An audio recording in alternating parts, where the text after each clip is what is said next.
Japanese macaques, a monkey capable of surviving harsh climates. Intelligent, resourceful, are these social primates so advanced they have actually developed culture? Our mission is to find out. We're going to visit two very habituated groups of Japanese macaques, each from a completely different environment, a snow troop of the mountains and a beach troop of the coast. We'll experience their different lifestyles and find out what it's like to be a Japanese macaque. Be an insider in the creature world. That's the mission. The Kratts brothers, dropped in remote regions to live with the creatures.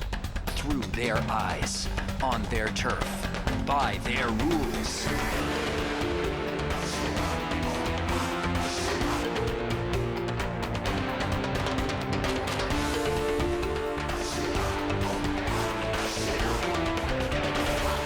Be the creature. We're here in Asia, on the islands of Japan, a small country of 127 million people, but because it's more than 80% mountainous, still has pockets of wilderness. Here in the mountains of Shiga Heights, we're searching for a very special primate, the Japanese snow monkey. Not only can she survive in this extremely harsh environment, she's also capable of ingenuity, invention, and maybe even culture. What is culture anyway? It's learned skills and traditions passed on from generation to generation within a group of creatures, rituals of food, games, and leisure.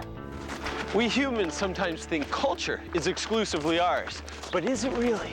That's a question we're here to answer, along with many others, as we join a troop, adapt to their way of life, and find out what it's like to be a snow monkey.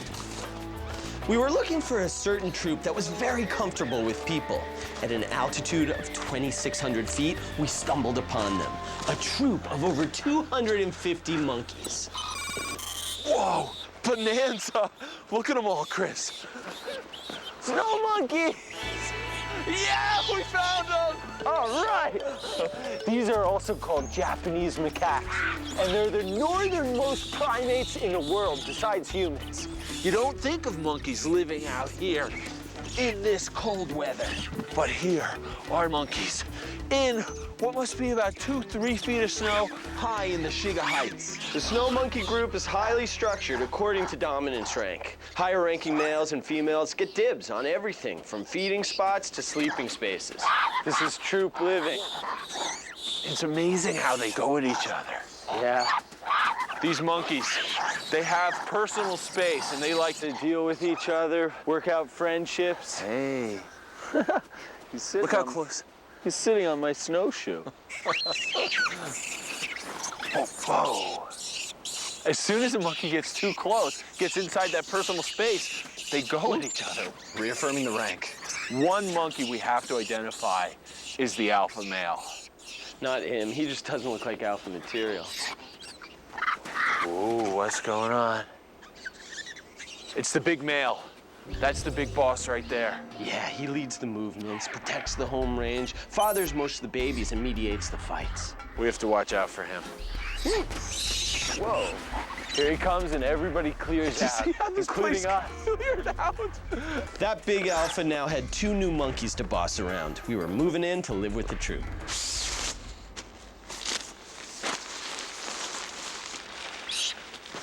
We'll camp out down here, but these monkeys, they're going way up top to the tree line and sleep in those deciduous trees up there. Here, buddy, can you grab that and put it in that hole over there? Come on, buddy, help me out. It was clear already that the macaques had one essential building block for culture, an intricate social structure. We were looking for 2 others, the ability to develop or invent new behaviors and to spread them throughout the troop and to new generations. In the morning, we were right back on their trail. They've been through here. Can't see their tracks, but they're around. These macaques eat anything from fruit to flowers, insects to bird eggs. But winter is different. What do these monkeys eat during the snowy months? Imagine eating bark and eating it for breakfast, lunch, and dinner. Well, that's what these monkeys do all through the winter. They really like maples and other deciduous trees. And what they do is they break off a twig and nibble at it,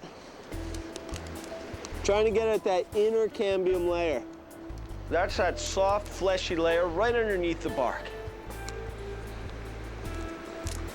They also dig right into the trunks with those super sharp canines. Break off a huge chunk and eat that inner tender cambium layer. Without those sharp canines, it's impossible for me to get into this trunk, but they can get down deep where the good stuff is.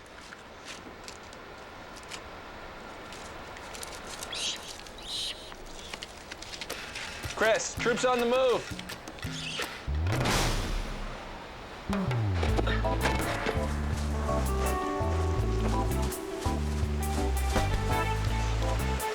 Hey, bud.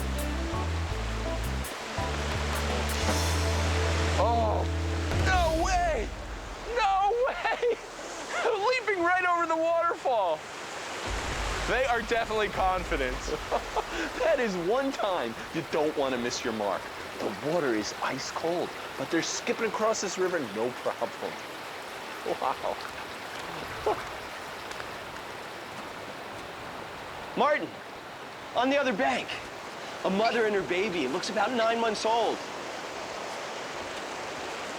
He picked the wrong spot to forage, right under his mom. And every time she digs, he gets a mini avalanche thrown on him. Oh, another monkey's moving into her space.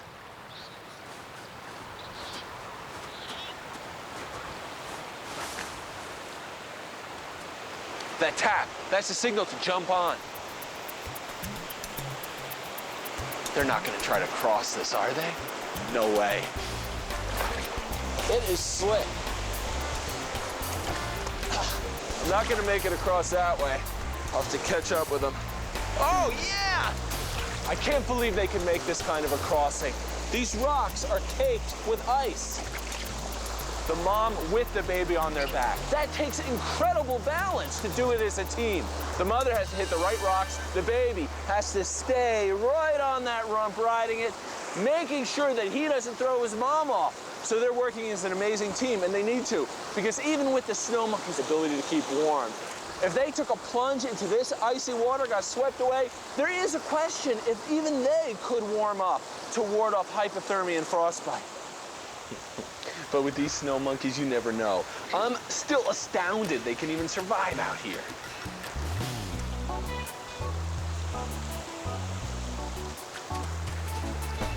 On the other side of the river was what the monkeys were after. Their secret weapon for living in this bitter winter climate.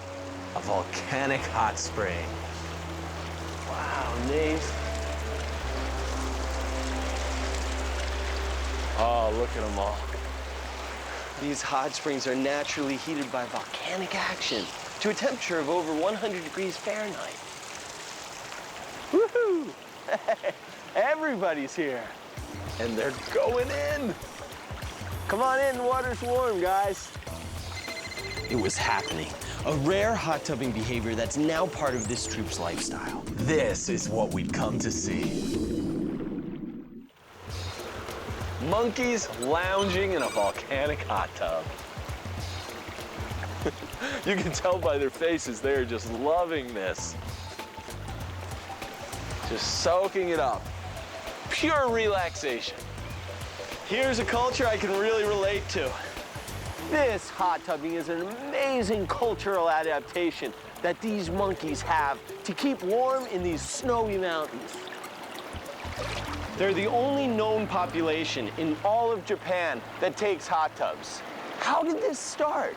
Well, one day in 1963, a single 2-year-old female decided to get into a volcanic hot spring. She had probably observed Japanese people hot tubbing in the natural springs. She went into the tub, loved it. Then the young members of the troop, watching her, decided to copy her. And before you knew it, the entire new generation of snow monkeys here were getting into this warm water, benefiting from the heat from the center of the earth to get them through life in this harsh environment. Saruga, watashi ni onsei ni haitemasu ka?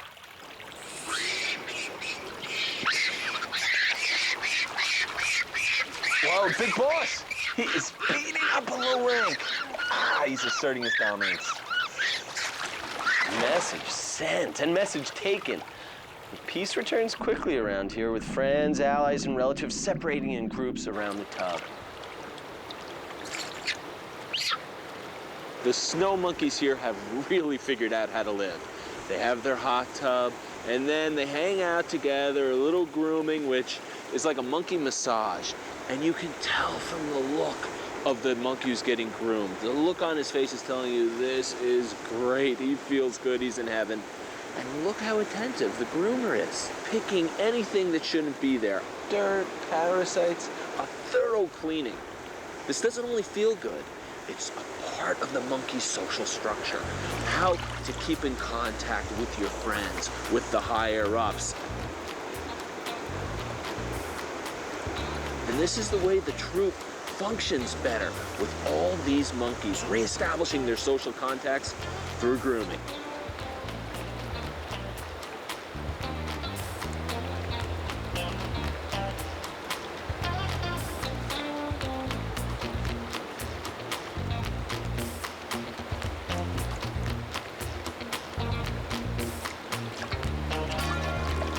This amazes me, how these monkeys can live in this temperature.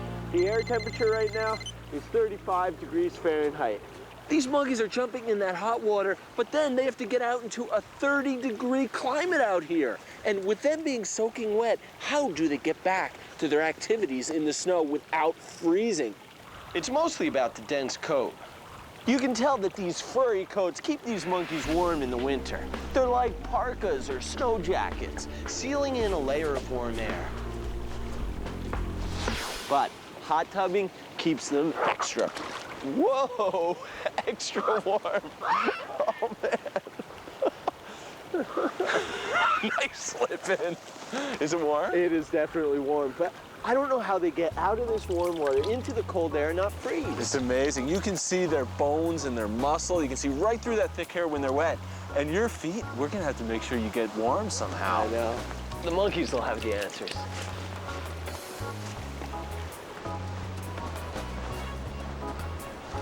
Here's a guy who's just been hot tubbing. He's just as wet as my feet are. So maybe if I follow him around, I'll be able to pick up how to get my feet dry and warm again.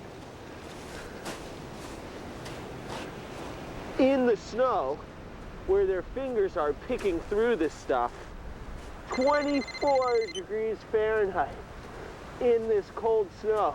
His fingers are so wet. They're drenched and they're moving right through this slushy stuff. 30 seconds of going through this snow and my hands are freezing. But hers aren't. And that's because snow monkeys have a special ability to automatically pump more warm blood to their fingertips when they're cold. We can't do that. Not automatically, but moving might help. My wet feet are starting to freeze. Gotta get to moving, get the blood circulating. Ah, the cliff ledge is facing the sun. So you've got the coat that's warm even when wet, the circulation trick, and now this.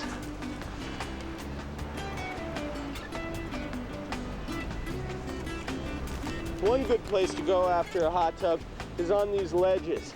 You've got direct sunlight shining at you. I can feel the warmth.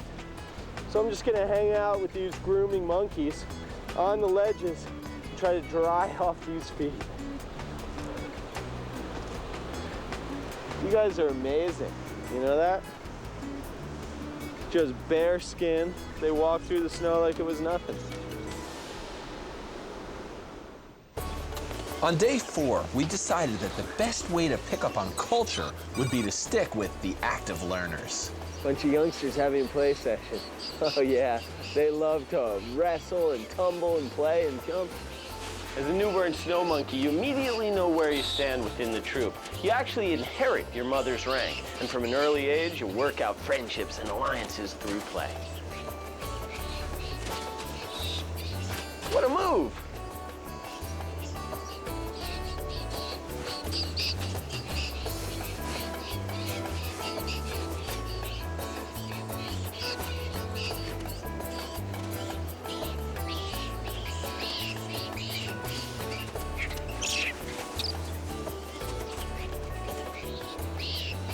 All young macaques play, but these mountain monkeys have a special cultural adaptation for play. They actually play with the snowball. They can even pack them themselves. Since culture is only culture if it is passed on to new generations, we decided to pick a buddy who might show us the process. A 9-month-old we called Flake.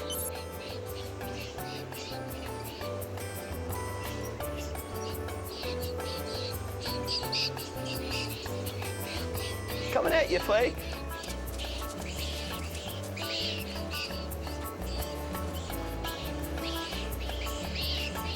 Troops on the move. They're going up.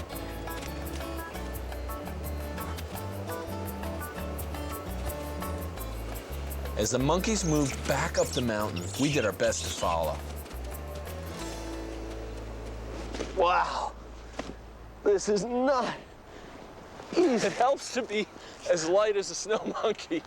40 pounds is a lot easier to move through this powder than 200.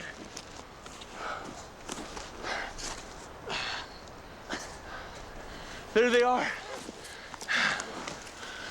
Monkeys. Oh, by the time we get up there. Oh. You're right. Yeah.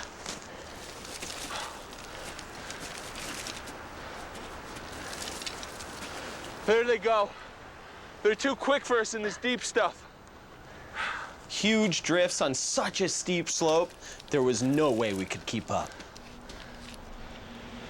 Life's tough out here. It's cold, it's wet, it's windy, it's unforgiving. And even though these snow monkeys are adapted for survival, they're just huddling at night, waiting for the morning sun to come and warm them up. Huddling together, using the troop for warmth. Curled up in the trees. Just them, the snow, the cold, and nature. Where did we sleep? In our tents beneath the cliffs. Here's the water. Life here is a battle to create and preserve the heat to fight the cold. Nighttime temperatures can reach 25 degrees below freezing. When you're looking at a hot meal like this, I'm thinking that all the snow monkeys have is bark. It just doesn't seem fair. It's square, and there's powder on top. I think I'd rather eat bark.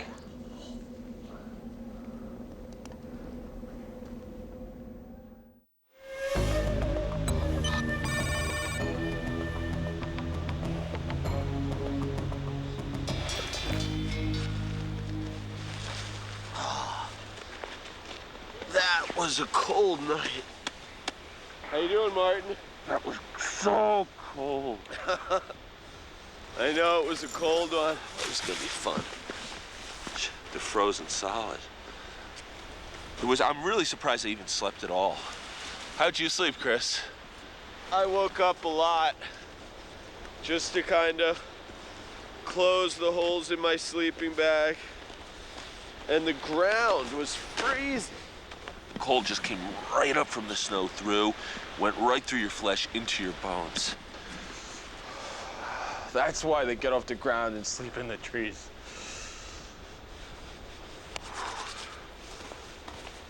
The only way to get warm would be to get moving. Find Flake and the troop.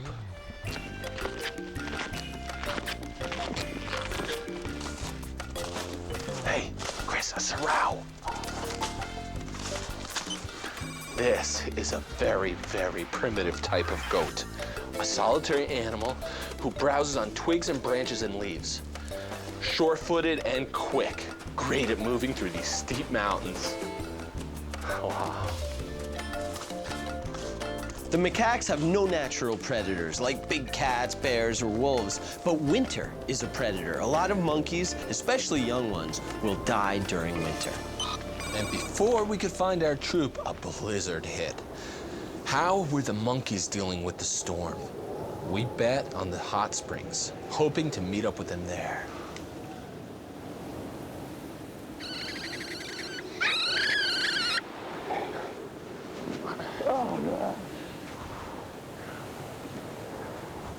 Hello.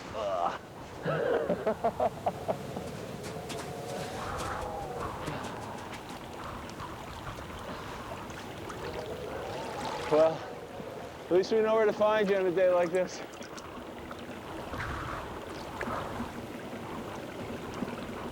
Chris, look who's coming. Flake. All right, Flake, you made it. Are you going in today?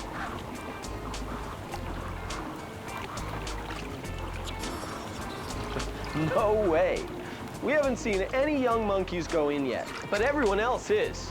It looks like there are 3 types of entry. The backwards entry, the frontwards entry, and the cannonball.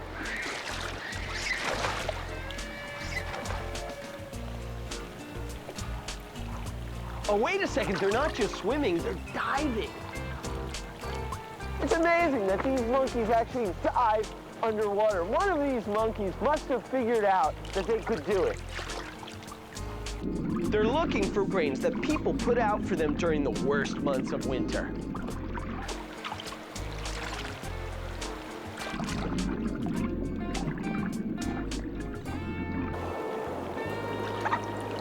These older monkeys really have diving down. I've seen 3 or 4 of them dive, but I haven't seen a young monkey like Flake or one of his buddies doing it yet. They haven't even gone in. Are the young monkeys picking it up? That's the question. If they don't, this hot tubbing tradition will die. Hey, Flake, have you tried diving yet? Come on, give it a try. He's thinking about it. Oh yeah, he's going in. Swimming. Way to go, buddy. A perfect doggy paddle. He's a natural all the way across the pool. Not all macaque groups actually swim, but it seems so natural.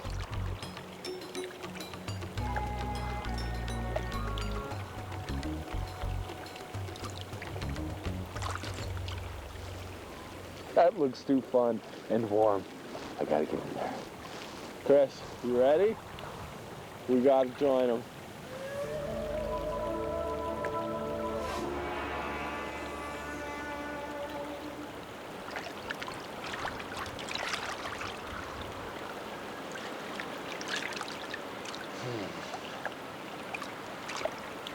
What would we do without this hot tub?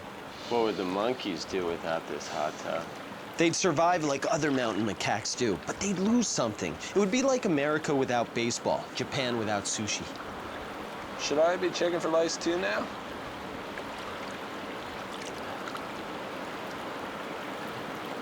Whew, this is the place to be during a blizzard. So Flake, you guys usually spend around 30 minutes a day in here? Probably longer on a day like today, right?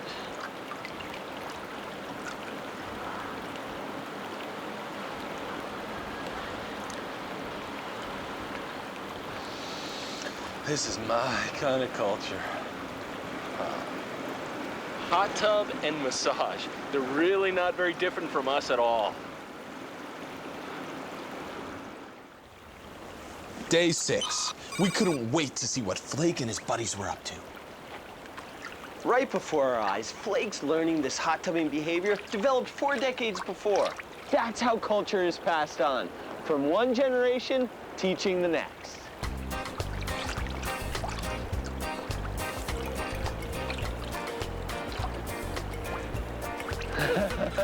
They like to grab onto each other and splash, and they've got a pretty good frog kick going already. All right, there's Flake and one of his pals.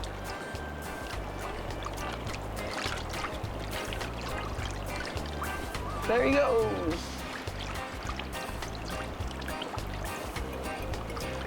Heading over to his buddies. 9-month-old macaques splashing around like 5-year-old humans.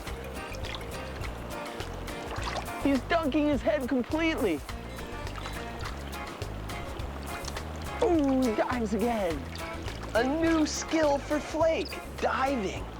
He got some water in his ear. There are lots of monkeys in the pool right now, and he's the only one diving. There he goes again. So hot tubbing made it into monkey culture, and so have snowballs. But let's see if we can introduce snowballs in the hot tub.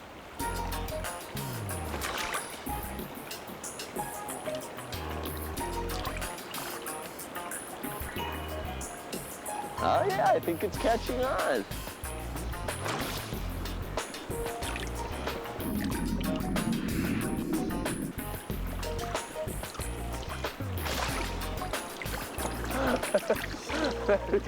It's so great watching the expression on his face, trying new things. These monkeys are smart, and the curiosity of the young is right there in those eyes. So buddy, watch closely. You just pack it with your hand, right? And then hand it to your pal.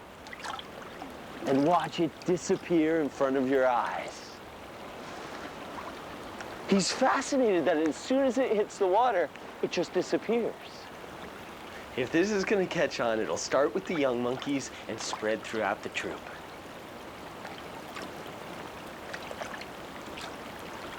And telling from the look in this young monkey's eyes, he's picked up everything that Chris was doing. I really feel like we know these mountain monkeys now. Oh yeah, and it'll be amazing to head down the coast, check out the monkeys living there, see if their culture is different and how. That meant dropping 2,600 feet in altitude. A lot easier going down than coming up.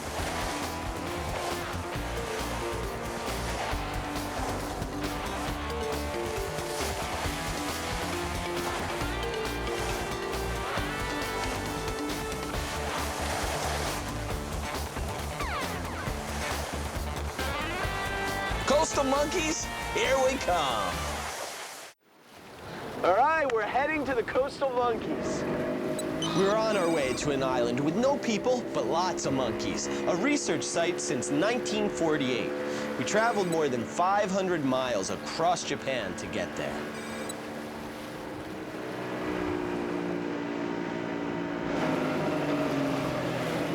Perfect, there they are. Oh, there's a lot of monkeys here. Wow.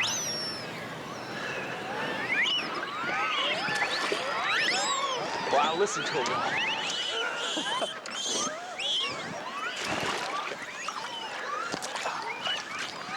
All right! Wow! Look at these coastal monkeys! They're on the rocks, they're on the beach, they're waiting for us because these monkeys are provisioned. They get supplemental wheat and sweet potatoes. The feedings let researchers study the social interactions of this wild troop. About 90 monkeys live on this 77-acre island. This young monkey here is learning the ways of life of the coastal monkey and picking up the type of culture that's being passed on from generation to generation. Let's see what type of things he's learning and learn them right along with him. And we'll call you Limpet. How different is your life than Flake's?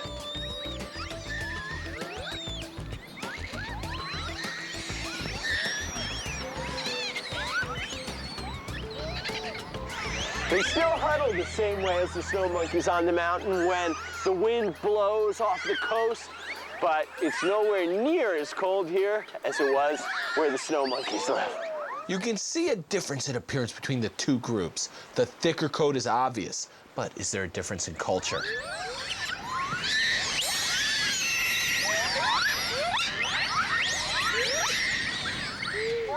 This guy over here is the alpha. He's the tough guy, he's the boss. Looks like he's moving into position. He knows exactly what's gonna happen next.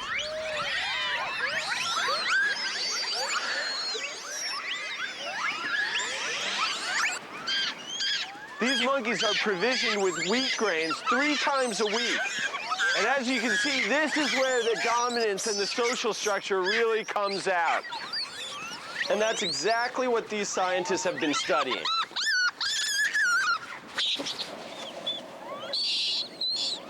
Limpet is about 9 months old. And he's the smallest of all the youngsters because he's an orphan. His mother is dead, he's on his own. And he's feeding pretty well. Stuff in those cheeks. I can't believe it.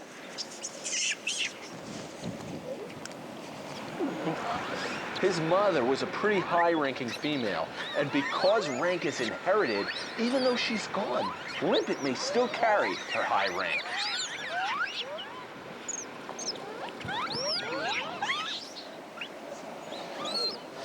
The problem with eating wheat off the beach is every time you pick up a little grain, you get a bunch of sand along with it. And that doesn't taste very good. It doesn't feel very good on your teeth. So the amazing thing is, Emo, a single genius monkey, the Einstein of this troop, invented a way to deal with this problem. When she was 4 years old, she realized that if she picked up a handful of wheat and sand, walked over to either the ocean or a river and dropped it in, the sand would separate from the wheat and she could pick it up and eat the cleaned brains. Now, Emo invented this behavior, and it was spread through the troop, first through young monkeys and members of her family, and then eventually spread to more and more individuals until about 40% of the troop was doing it. This happened almost 50 years ago and still survives today, a lot like hot tubbing. What an unlikely pair, the little orphan and the big boss, the smallest and the largest of the group. And you can see he's always on his toes. I thought he was going for me, but he was chasing that one away.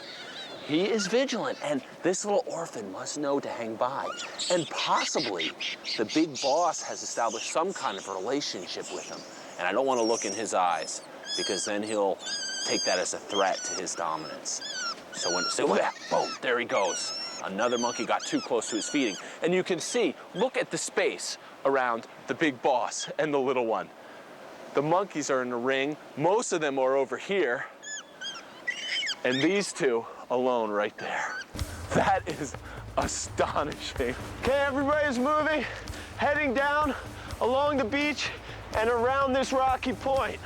They're probably heading off foraging. These monkeys have a lot more to eat in the winter than the snow monkeys. See, eggs, fruit, leaves, flowers, invertebrates, anything they can get. At his age, Limpet would still be drinking milk from his mom. How can he survive without her? Now he's on his own on the rocks, on these huge rocks. Little climber. The troop is way ahead of him, though. Is he going to be able to keep up? The orphan Limpet was alone on the rocks, falling behind the troop. Hey, a young female. Thank goodness.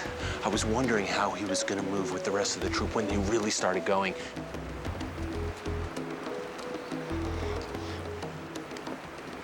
It's a combination of his own grit and a little friendship.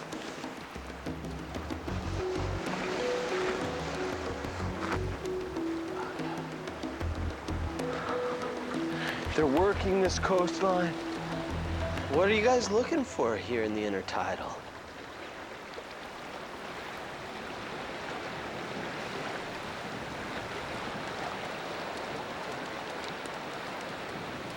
She's taking him around.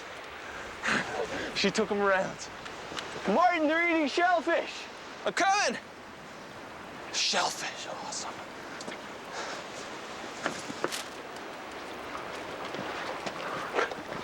Let's follow Limpet. Limpet knows where he's going already. Just a young monkey, but he knows how to hunt for shellfish. Whew.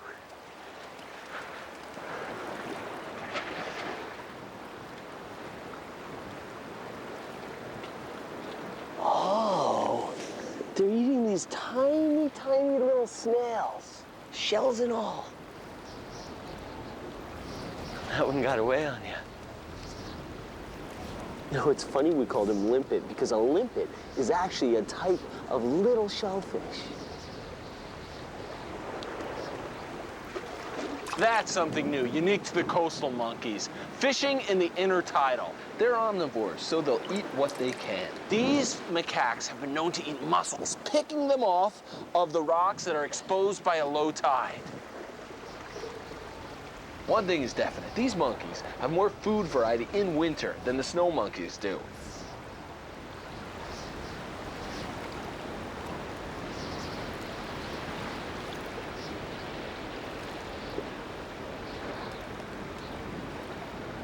They're finished feeding now and heading back to the forest. They're all going up. We gotta get out of this intertidal too. They know the workings of this island, and we don't want to get stuck out here. We gotta make sure our gear doesn't get swamped by the high tide. We're heading up the beach. Time to set up camp. We're so used to major human inventions like airplanes and computers that it's so easy to blow off the Macaque's inventions as no big deal. Yeah. You gotta look at some of the first human inventions to be able to relate, like the harnessing of fire. Fire has enabled us as a species to do so much. Invented by some human ancestor a long, long time ago for protection, for warmth. And that fire spread as the young members of the pre-human clans picked it up, and before you knew it, it was an integral part of human survival that persists to this day.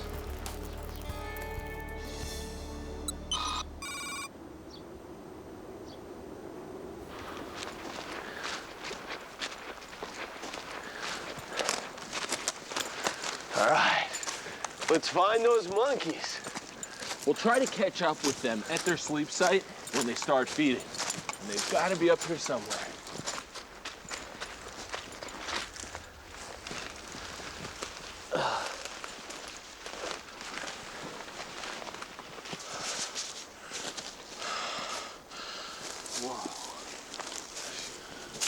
All right, we got a ridge we can walk on. We got a ridge we can walk on. For a little while, at least.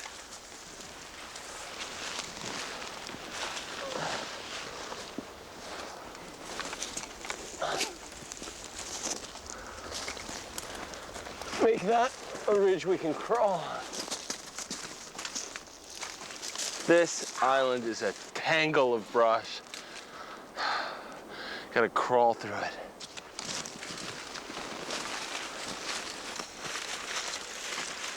Japanese macaques like to feed on these types of flowers, so they could be in the area.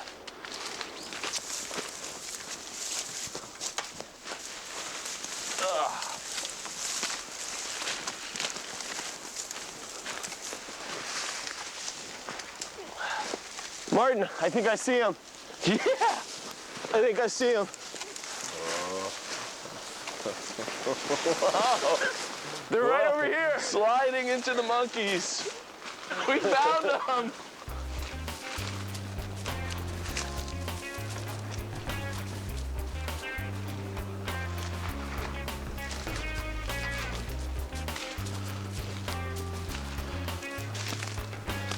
Here they are. Hey, Chris, have you seen Limpet?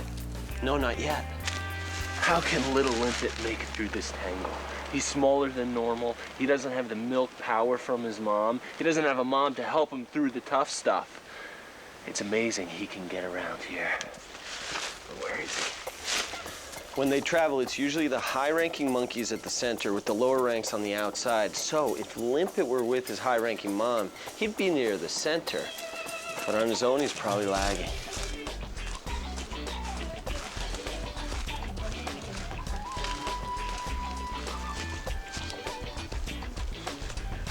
These macaques spend 2 to 3 hours on the move, and the rest of the time for foraging, playing, grooming. And the monkeys brought us back to the beach about 200 yards from our campsite where we had started in the morning. All right, so most of the troop is already here, starting a grooming session. But where's little Limpet? That's not him. There he is. Yeah, Limpet survived another day. Each day is critical. The more he keeps his strength up, the better his chances for survival.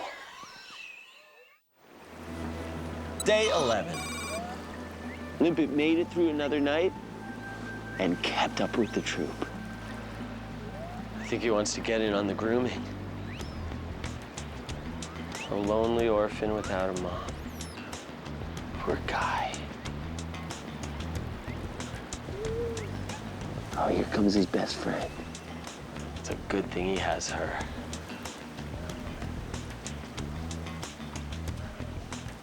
There they go.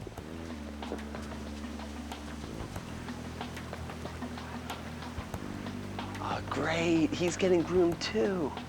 He needs all the help he can get staying parasite-free. Without a mom, he's on the edge. Japanese macaques usually groom close friends and relatives, so I'm starting to wonder if this could be his older sister. We know Limpet has a 2-year-old sister, and this female is about that age. I think it's her.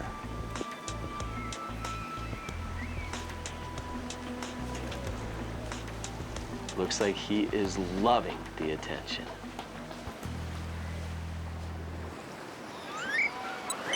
The boat! It's here! All the monkeys are so psyched, they're all heading down. And it's like the gods are arriving with the bounty, just dropped from the sky. You monkeys have no idea the researchers have been coming here for 50 years giving away wheat. All they know, it's a part of their life. Completely unnatural, but to them, very natural.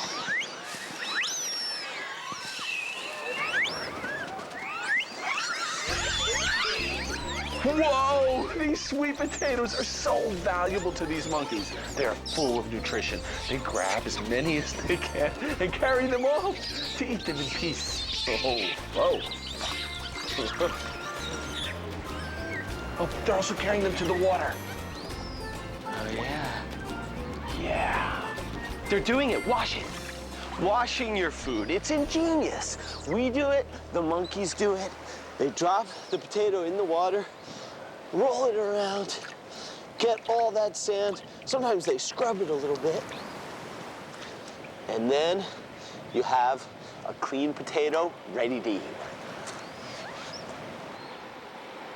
This was also an invention developed by Emo, the genius monkey, 50 years ago. Now, some monkeys like to pick up their sweet potato and take it down to the ocean. Why do they do this? Probably because they like the taste of the salt water. Maybe they're getting other minerals from the salt water. Let's see how it tastes. It actually tastes pretty good. Now this big mess of potatoes got to be too much activity for one little monkey. Our little orphan Limpet is all alone, way over there, eating wheat.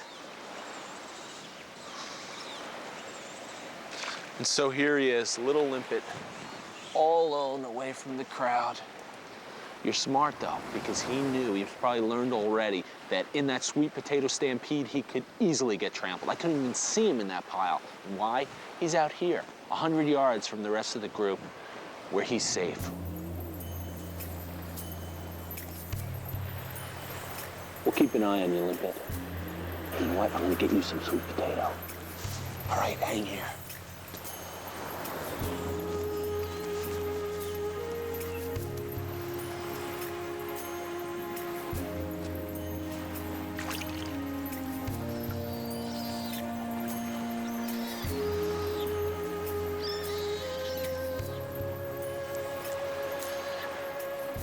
Here you go, little one. Here you go. There you go. This is good. You can't just eat wheat alone.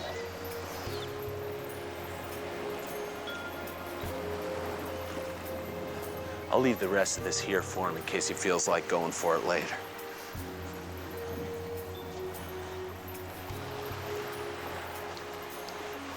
He's looking pretty good. Sad thing though, the odds are against him. But creatures have a surprising knack for being able to survive. And Limpet has his sister, the big boss, and his own will to live, and that inner strength that's in this tiny squirt of a monkey. Good luck, Limpet.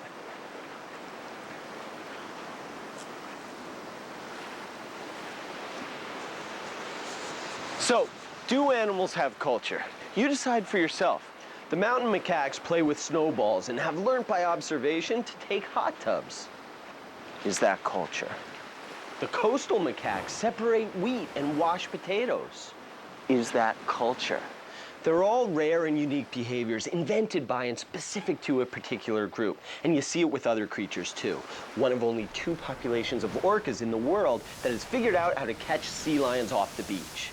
Certain populations of chimps that learn to use a tool to open nuts.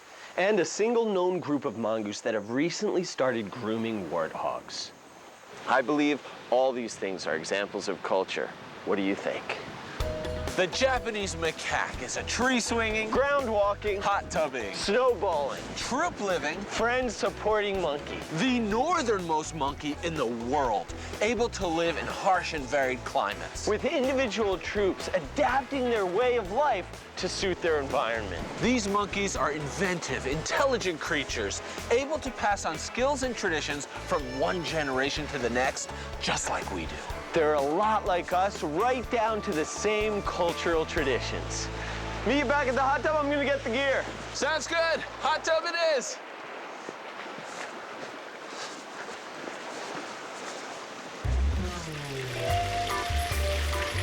What happened to Chris? He did say the hot tub, right? Wonder what happened to Martin. We said meet back at the hot tub. Have you seen a funny looking naked guy with no fur?